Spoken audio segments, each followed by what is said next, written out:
ശ്രീ പ്രസാദ്, അങ്ങെങ്ങനെയാണ് മനസ്സിലാക്കുന്നത്? വിജയുടെ ഉത്തരവാദിത്തം അത് എത്രത്തോളമുണ്ട്? വിജയ് ആ ഉത്തരവാദിത്തം കാണിച്ചിട്ടില്ല എന്ന് നമ്മൾ കണ്ടതാണ്. 4 മണിക്കൂറിന് ശേഷം അദ്ദേഹം സാമൂഹ്യ മാധ്യമത്തിലൂടെയാണ് പ്രതികരിക്കുന്നത്. വളരെ പെട്ടെന്ന് തന്നെ അദ്ദേഹം ചെന്നൈയിലേക്ക് മടങ്ങുകയാണ് ചെയ്തത്. ഈ സമയത്തിനകം മുഖ്യമന്ത്രിയും ഉപമുഖ്യമന്ത്രിയും ഒക്കെ ആശുപത്രിയിൽ എത്തുന്നു. വളരെ പെട്ടെന്ന് സഹായധനം പ്രഖ്യാപിക്കുന്നു. അതിനുശേഷമാണ് വിജയ് ഈ സഹായധനം പ്രഖ്യാപിക്കുന്നത്. 20 ലക്ഷം മരിച്ചവരുടെ കുടുംബങ്ങൾക്ക്, പരിക്കേറ്റവർക്ക് 2 ലക്ഷം എന്നൊക്കെ. തുക കൂടുതലാണെങ്കിലും അത് പ്രഖ്യാപിച്ചതിനെടുത്ത സമയം അവിടെ വന്ന ആളുകളോട് കാണിച്ച ഉത്തരവാദിത്വം എന്ത് എന്ന് സൂചിപ്പിക്കുന്നതല്ലേ? വിജയ് പോലെ ആൾക്ക് 20 ലക്ഷം ഒരു നഷ്ടപരിഹാരം കൊടുക്കാത്ര വലിയൊരു സംഖ്യ ആവണമെന്നില്ല. ഇവിടെ പ്രധാനപ്പെട്ട രണ്ട് മൂന്ന് കാര്യമുണ്ടല്ലോ സ്മൃതി. അതിൽ പലതും ഇതിൻ്റെ ഈ സംഭവങ്ങൾ നരേറ്റ് ചെയ്തു. ഈ മഹാദുരന്തമാണ്. അതിനുശേഷമുള്ള ഇപ്പോഴത്തെ ഡെവലപ്മെൻറ്റ് നമ്മൾ നോക്കുകയാണെങ്കിൽ അതിനാണ് നമ്മുടെ അരുൺ റാം പറഞ്ഞ കാര്യത്തിനെ തുടർന്ന് നമുക്ക് നോക്കുന്ന കാര്യം വിജയുടെ റിയാക്ഷൻ. ഒന്നാമതായിട്ട് ഇപ്പോൾ NT രാമറാവുമായിട്ടൊന്നും വിജയെ താരതമ്യം ചെയ്യുന്ന യാതൊരു അർത്ഥമില്ല. കാരണം തെലുങ്ക് അവിടെ ഒരു പ്രത്യേക എന്താ പറയുക, തെലുങ്ക് രാജ്യത്തിൻ്റെ അഭിമാന പ്രശ്നം രാഷ്ട്രീയം ഉയർത്തിക്കൊണ്ടാണ് NT രാമു രാഷ്ട്രീയ രംഗത്തേക്ക് വരുന്നത്. ഈ വിജയ് ഒരു രാഷ്ട്രീയ പ്രശ്നം ആ നിലയ്ക്ക് ഉന്നയിച്ചിട്ടില്ല. കാര്യം കേന്ദ്ര സർക്കാരിനെയും സംസ്ഥാന സർക്കാർ വിമർശിക്കുന്ന ഒരു പ്രത്യേകമായ രാഷ്ട്രീയ ദ്രാവിഡ മുന്നേറ്റ കഴകത്തിൻ്റെ രാഷ്ട്രീയമോ അല്ലെങ്കിൽ MG രാമേന്ദ്രൻ വരുന്ന തന്നെ ഒരു പ്രത്യേക ഘട്ടത്തിലാണ്. ദ്രാവിഡ രാഷ്ട്രീയത്തിൻ്റെ ഭാഗമായി തന്നെയാണ് സ്റ്റാർ വാല്യൂ ഉപയോഗിച്ചിട്ട് ശരി തന്നെയാണ്. അത് നമുക്ക് DMK ഡിസ്ട്രിക്ട് മുഴുവൻ നോക്കിയാലും DMK അത് എല്ലാ കാലത്തും ഉപയോഗിച്ചിട്ടുള്ളതാണ്. പക്ഷേ രജനീകാന്ത് വരാൻ ശ്രമിച്ചതും ഇപ്പോൾ കമലഹാസൻ രാഷ്ട്രീയം പറഞ്ഞാണ് വരാൻ ശ്രമിച്ചത്. രാഷ്ട്രീയമായിട്ട് നിലപാടെടുത്താണ്. വിജയിനെ സംബന്ധിച്ചുള്ള അങ്ങനെയുള്ള ഒരു പുതിയ തൻ്റെ താരപദവി ഉപയോഗിച്ചുകൊണ്ടൊരു പുതിയ സംവിധാനം ഉണ്ടാക്കാൻ പറ്റുമെന്നുള്ളതാണ്. അങ്ങനെ തികച്ചും അരാഷ്ട്രീയമായൊരു ഉള്ളടക്കം അതിനുണ്ടെന്നുള്ളത് വളരെ വ്യക്തമാണ്. അതിൻ്റെ സംഘടനാ സംവിധാനം അരാഷ്ട്രീയമായിരുന്നു. കാര്യം അവിടെ വരുന്ന ആൾക്കാരെ കോർത്തിണക്കി തൻ്റെ ഫാൻ ക്ലബ്ബ് ഉപയോഗിച്ചുകൊണ്ട് രാഷ്ട്രീയ സംവിധാനം ഉണ്ടാക്കുക. അതൊക്കെ അതിൻ്റെ സ്വഭാവത്തിൽ തന്നെ ഒരു വർത്തമാനകാലത്ത് ഞാൻ പറയുന്നത് ഒരു നവലിബറൽ സ്വഭാവമുള്ള രാഷ്ട്രീയ സംഘടനയാണ് രൂപീകരിച്ചത്. അപ്പോൾ അതിന് തന്നെ ഒരുപാട് പോരായ്മകൾ അതിൻ്റെ അകത്ത് അന്തർഹിതമായിട്ട് അതിൻ്റെ അന്തർലീനമായിട്ടുണ്ട്.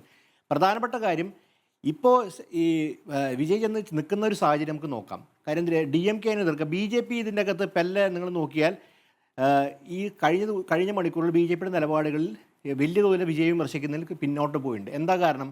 CBI അന്വേഷണമാണ് വിജയ് ആവശ്യപ്പെടുന്നത്. CBI അന്വേഷണം ആവശ്യപ്പെടുന്നതിനാണ് കേന്ദ്ര സർക്കാരെ സംബന്ധിച്ചിടത്തോളം അവരുടെ ഏറ്റവും വലിയ ദക്ഷിണേന്ത്യയിലെ ഏറ്റവും വലിയ പ്രൈം ടാർഗറ്റ് സ്റ്റാലിനാണ്, DMK ആണ്. ദക്ഷിണേന്ത്യയിലെ ഏറ്റവും വലിയ പ്രൈം ടാർഗറ്റ് സ്റ്റാലിനും DMK ആണ്. അപ്പോൾ DMK സ്റ്റാലിനേക്കാൾ വലിയ ടാർഗറ്റ് അല്ല വിജയ്.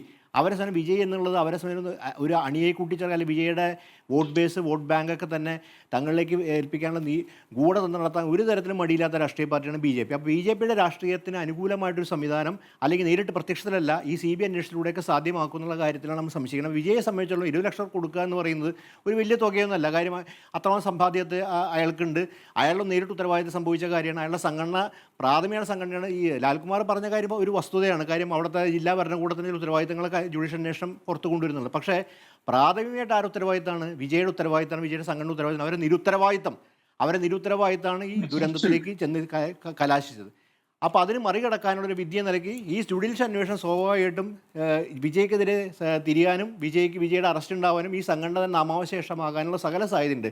അപ്പോൾ അതിൻ്റെ അകത്തുള്ള നീജർക്ക് റിയാക്ഷൻ നിലയ്ക്ക് എങ്ങനെയാണ് തന്നെ അതിജീവനം, തൻ്റെ രാഷ്ട്രീയപരത്തെ ജീവനം, തൻ്റെ തന്നെ അതിജീവനത്തിന് വേണ്ടി എന്താണ് അടുത്ത സ്റ്റെപ്പ് എന്ന് ആലോചിക്കുന്ന ഭാഗമായിട്ടാണ് CBI അന്വേഷണത്തിലേക്ക് ആവശ്യം വന്നത്. അപ്പോൾ CBI കടന്നു വന്നാൽ എന്തായിരിക്കും നമുക്കറിയാം. CBIയെ സംബന്ധിച്ചോളം സ്പെഷ്യൽ ഇൻവെസ്റ്റിഗേഷൻ ടീമൊക്കെ സംസ്ഥാന സർക്കാർ രൂപീകരിക്കാം. സംസ്ഥാന സർക്കാരിൻ്റെ നേതൃത്വത്തിൽ അന്വേഷണം നടക്കാൻ ജുഡീഷ്യൽ കമ്മീഷൻ പ്രഖ്യാപിക്കപ്പെട്ടിട്ടുണ്ട്. പക്ഷേ CBI കടന്നു വന്നാൽ അതിൻ്റെ നിലവിലുള്ള രാഷ്ട്രീയ സംബന്ധിച്ച് അതെങ്ങനെയാണ് ആ ഏജൻസി എങ്ങനെയാണ് പ്രവർത്തിക്കാൻ പോകുന്നത് നമ്മുടെ അനുഭവം വെച്ചുകൊണ്ട് അതിൻ്റെ രാഷ്ട്രീയ ലക്ഷ്യങ്ങൾ പിന്മാറാൻ സാധിക്കില്ല. അപ്പോൾ വിജയുടെ രാഷ്ട്രീയം എന്ന് പറയുന്നത് വിജയുടെ പേര് ജോസഫാണ് എന്നൊക്കെ നേരത്തെ പറഞ്ഞതുപോലെയുള്ള ഒരു ആക്രമണം ഈ സംഭവത്തിന് ശേഷം BJPയുടെ ഭാഗത്തുനിന്നുണ്ടായിട്ടുണ്ടോ?